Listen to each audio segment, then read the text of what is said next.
इसमें हम अपनी सीरीज को आगे बढ़ाएंगे, जिसमें कि हम देख रहे थे आर्टिकल 17 फंडामेंटल राइट्स। देखिए अभी तक हमने आर्टिकल 16 तक देखे, इसमें हम आर्टिकल 17 देखने वाले हैं। आर्टिकल 17 जो फंडामेंटल राइट है वो अनटचेबिलिटी से रिलेटेड है। अनटचेबिलिटी से रिलेटेड है। अनटचेबिलिटी मीन्स छुआछूत।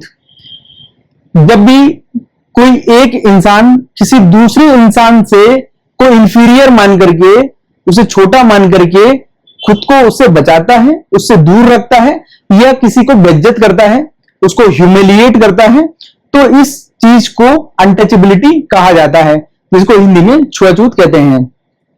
इसी चीज को हमारे संविधान निर्माताओं ने ध्यान रखते हुए, हमारे कॉन्स्टिट्यूशनल मेकर्स ने इस चीज का ध्यान रखा कि आजाद भारत में इस चीज को आगे कंटिन्यू नहीं किया जाए, जो कि जातिगत भेदभाव और आर्थिक रूप से भेदभाव, बहुत तरीके के इसमें छुआछूत का आधार है।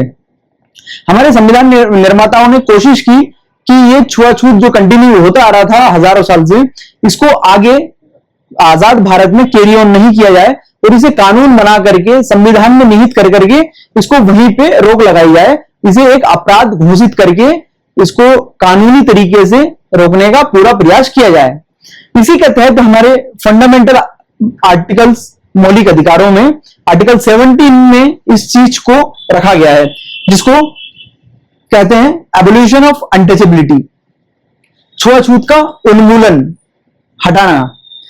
इसकी कुछ विशेष चीजें हैं कि आर्टिकल 17 में अनटचेबिलिटी रखा गया है, जिसको कि किसी भी प्रकार से, इसकी किसी भी फॉर्म से इसको प्रैक्टिस करना फॉरबिडन है, इसको मनाही है, किसी भी प्रकार से इसको कंटिन्यू नहीं कर सकते। ऐसे किसी भी चीज को करने के अगर ऐसे कोई करता हुआ पाया गया है तो यह पनिशेबल ऑफेंस है, यह दंडनीय अपराध है, इसमें दंड मिलेगा करने वाले व्यक्ति को। एक और चीज है इसकी खास, ये एक एब्सोल्यूट राइट है। एब्सोल्यूट राइट जिसमें कि कोई अपवाद नहीं है। ज्यादातर मौलिक अधिकारों में हमने देखा है कि उनमें कोई ना कोई अपवाद होता है, कोई ना कोई जो है अपवाद उसमें देखने को मिलेगा, कोई ना कोई छूट देखने को मिलेगी। लेकिन आर्टिकल 17 एक एब्सोल्यूट राइट है, इसमें किसी भी प्रकार का कोई छूट नहीं है। अगर कोई ऐसा करता पाया गया है तो वो कोई भी व्यक्ति हो, सरकार हो, प्राइवेट इंडिविजुअल हो, स्टेट हो, व्हाटएवर, कोई भी व्यक्ति हो, वो पनिशेबल ऑफेंस के पनिशमेंट उसे मिलेगी ही मिलेगी।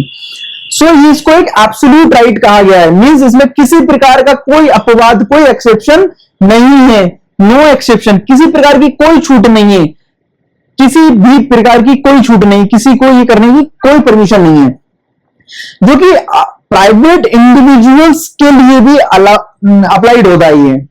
कुछ फंडामेंटल राइट्स सिर्फ स्टेट पे अलाउड होते हैं, अप्लाइड होते हैं, कि स्टेट वो पर्टिकुलर अधिकार किसी नागरिक का नहीं छीने।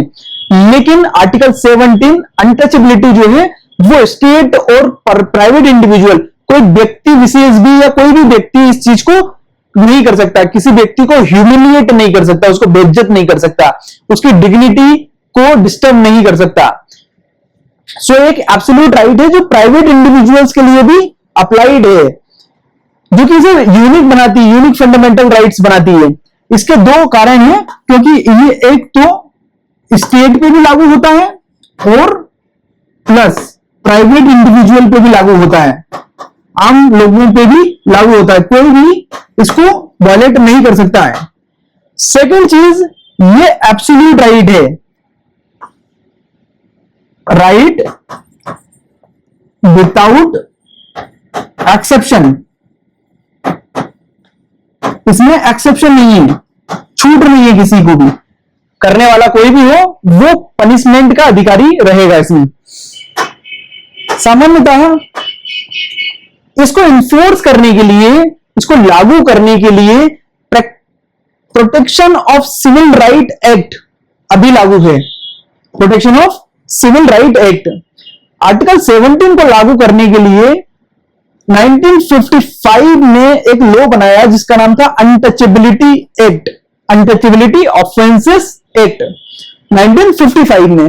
आगे चल के इसी का नाम चेंज किया और इसमें कुछ अमेंडमेंट किए, बदलाव किए, और इसी को 1976 में 1976 में इसका नाम चेंज करके protection of civil right act रख दिया गया। इनिशियली 1955 में कोई एक्ट था, देन आगे अमेंडमेंट किया, अमेंडमेंट करके 1976 में उसका नाम चेंज कर दिया गया। इनिशियली क्या नाम था? अनटचेबिलिटी ऑफेंस एक्ट या अनटचेबिलिटी एक्ट इन शॉर्ट। आगे 1976 में इसका नाम चेंज किया और इसका नाम रखा protection of civil right act. Protection of civil rights act, इसका आगे चल के नाम चेंज करके protection of civil right act कह दिया। इसमें पनिशमेंट्स बताई गई हैं। इसमें पनिशमेंट्स है कि कौन से अपराध को करने पे क्या उसमें दंड मिलना चाहिए। अगर प्रैक्टिस करोगे अनटचेबिलिटी, किसी भी प्रकार का कोई भी भेदभाव करोगे, तो उसमें मिलने वाली पनिशमेंट का जिक्र जो है हमारे protection of civil right act में है, जो कि इस ऑफेंस को, इस अपराध को दो विशेष चीजें इसकी, इसको नॉन कंपाउंडेबल बना दिया है। नॉन कंपाउंडेबल मींस ये एक ऐसा अपराध बन गया है जैसे कि ये दर्ज होने के बाद में, जैसे ही एफआईआर रजिस्टर्ड होती है इस अपराध के तहत, जो दोनों पार्टीज हैं, दोनों व्यक्ति हैं, जो एक अपराध करने वाला और जिस पे अपराध हो रहा है, दोनों पार्टीज कोर्ट के बाहर आपस में समझौता नहीं कर सकते। फिर जो भी समझौता होना है कोर्ट में होना है, या कोर्ट का निर्णय ही लिया जाएगा, जिससे कि जो जिसके साथ अपराध हुआ है वो सामान्यतः कमजोर वर्ग से होता है, तो उसको किसी तरीके से फोर्सफुली दबाव डाल करके उसके अपने विचार या फिर अपने एक्ट को वो स्वयं से झूठ ना बोले या फिर स्वयं से खत्म ना करे, इसलिए इसको नॉन कंपाउंडेबल है। मीन्स एक बार दर्ज करने के बाद में वो स्वयं भी चाह करके वो चीज को नहीं हटा सकता है, या फिर आपसे समझौते के तहत ये चीज खत्म नहीं करी जा सकती, ये कोर्ट में ही खत्म होगी। एक है कॉग्निजेबल ऑफेंस है। ये कॉग्निजेबल मींस सीरियस ऑफेंस, जिसमें कि जैसे ही कोई एफआईआर रजिस्टर्ड होती है तो इसमें अरेस्ट करने के लिए वारंट की नीड नहीं होती पुलिस को। सेम इन्वेस्टिगेशन भी कोर्ट की परमिशन के बिना शुरू हो सकती है। ऐसे सभी ऑफेंस को कॉग्निजेबल ऑफेंस कहते हैं, जहां पे अरेस्ट पुलिस कर सकती है बिना एनी परमिशन और बिना एनी वारंट के अरेस्ट कर सकती है। देन इन्वेस्टिगेशन भी पुलिस इनिशिएट कर सकती है कोर्ट के बिना परमिशन के। ऐसे ऑफेंसेस को कहते हैं कॉग्निजेबल ऑफेंस।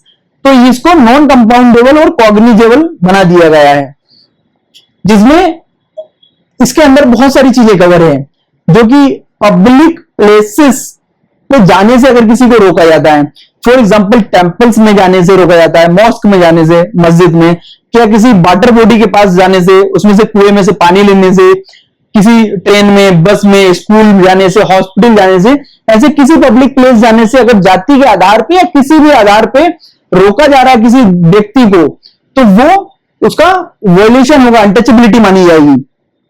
या कोई भी जस्टिफाई करता है अगर अनटचेबिलिटी को, कोई भी व्यक्ति विशेष कहता है कि जो अनटचेबिलिटी हो रही है वो ठीक है, इन लोगों के साथ ऐसा ही होना चाहिए, ये छोटे लोग हैं, इस प्रकार की कोई भी बात करता है, जाति सूचक शब्द का उपयोग करता है, तो इन सब चीजों को माना जाएगा कि जस्टिफाई कर रहा है अनटचेबिलिटी।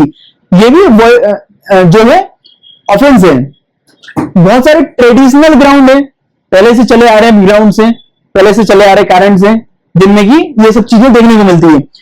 या फिर आप उस पर्टिकुलर ग्रुप के मेंबर्स को, शेड्यूल कास्ट या शेड्यूल ट्राइब के मेंबर को अगर आप इंसल्ट करते हो, उसको बेइज्जत करते हो किसी भी तरीके से, तो इस चीज को भी हम मानते हैं कि ये भी अनटचेबिलिटी के अंदर आता है। बहुत बार ऐसी सब घटनाएं हमें देखने को मिलती है कि जो हमारे एसटी या एससी के भाई लोग शादी करते हैं, तो दोनों को जो घोड़े पे बैठ करके जाने की, बारात लेकर जाने की प्रथा है, तो बहुत उच्च वर्गीय, उच्च समाज के या कुछ कास्ट के लोग, जिन्हें तथाकथित अपर कास्ट कहते हैं, वो लोग इसका विरोध करते हैं, यहां तक कि उन पर वायलेंस भी करते हैं। वो इसका तथाकथित छोटी या नीची जाति जिन्हें कहा गया है, एसटी या एससी, उनको जाने से ये लोग रोकते हैं, ये भी इसी का ऑफेंस है, ये भी अनटचेबिलिटी का ही ऑफेंस है, ये भी इसी का अपराध है, इसके तहत अपराध है। Now ST-SC prevention of atrocities act 1989, 1989 में एक कानून बना है, prevention of atrocities ST-SC act, जिसको एससी एसटी एक्ट भी कहते हैं। इसका अमेंडमेंट, एक सुधार आया था 2015 में, जो कि हमारे सुप्रीम कोर्ट ने कुछ चेंजेस किए थे, जिसपे अच्छा खासा रिवोल्ट हुआ, अच्छे खासे जो है इसका विरोध हुआ। आगे चल के उसको बहुत जल्द हमारी पार्लियामेंट में चेंज करके जो एज इट इज था उसको वैसा ही रखा गया है। जो चेंजेस किए गए थे सुप्रीम कोर्ट के द्वारा, उसको जो रिवर्ट कर दिया, चेंज कर दिया। सो ये जो एक्ट है 1989 में आया था, एसटी-एससी एक्ट के नाम से इसे जाना जाता है। ये है प्रिवेंशन ऑफ एट्रोसिटीज एक्ट 1989, जिसका अमेंडमेंट हुआ 2015 में, इसमें सुधार हुआ है। ये एक मोर स्ट्रिंजेंट लॉ है, ज्यादा स्ट्रेंथ का लॉ है, ज्यादा उसमें स्पेसिफिक्स लिखी गई है, उसमें रीजंस लिखे हैं, उसमें डेफिनेशन चेंज की है कि अनटचेबिलिटी के अंदर और क्या चीजें शामिल की गई हैं, जो कि एट्रोसिटीज को रोकने के लिए शेड्यूल कास्ट और शेड्यूल ट्राइब एससी-एसटी के खिलाफ जो होने वाले अपराध हैं, उन प्रताड़ना को रोकने के लिए थोड़ा जो हमारा पहले से लॉ था सिविल राइट एक्ट, उसको उसमें एक नए लॉ को एडिशन किया, ST-SC prevention of atrocities act. इसमें एट्रोसिटी को डिफाइन किया गया है, इस एट्रोसिटी को एक लिस्ट बनाई गई है कि किन किन चीजों को माना जाएगा, ये ह्यूमिलिएशन है या फिर ये वायलेशन है अनटचेबिलिटी का, ये अनटचेबिलिटी प्रैक्टिस की जा रही है। सो ह्यूमिलिएटिंग या इंजरियस एक्ट्स, ऐसे एक्ट जो कि उनके लिए वायलेंस करना ऐसे वर्गों के खिलाफ, या ह्यूमिलिएट करना, उन्हें बेइज्जत करना, ये भी वायलेंस की श्रेणी में डाला गया है। इसकी एक विस्तृत लिस्ट बनाई गई है। ये स्पेशल कोर्ट बनाने का इसमें जिक्र है, इसमें स्पेशल कोर्ट्स बनाई गई है, जिससे कि ऐसे सभी मामलों का स्पीडी ट्रायल संभव हो सके, ऐसे सभी मामलों का तीव्र गति से निवारण हो सके, इसके लिए कोर्ट्स, स्पेशल कोर्ट्स बनाई गई है। ये जस्टिस डिलीवर करने के उद्देश्य, न्याय देने के उद्देश्य विक्टिम्स को और strong deterrent against caste based violence and discrimination, जो जाति आधारित जातिगत हिंसा होती है, जो कि मुख्यतः तथाकथित उच्च जातियों जस्ट लाइक ओबीसी और जनरल के द्वारा एसटी-एससी पे होने वाले वायलेंस, हिंसा या फिर भेदभाव के खिलाफ बनने वाला ये कानून, जो कि इससे इनको जस्टिस डिलीवर करे ऐसे सभी केसेस में, ऐसे सभी विक्टिम्स में। इस उद्देश्य से ये कानून बनाया गया है, ST-SC prevention of atrocities act 1989। सो इसमें हमने देखा कि किस तरीके से 3 कानून इससे संबंधित आए हैं इस चीज को लागू करने के लिए।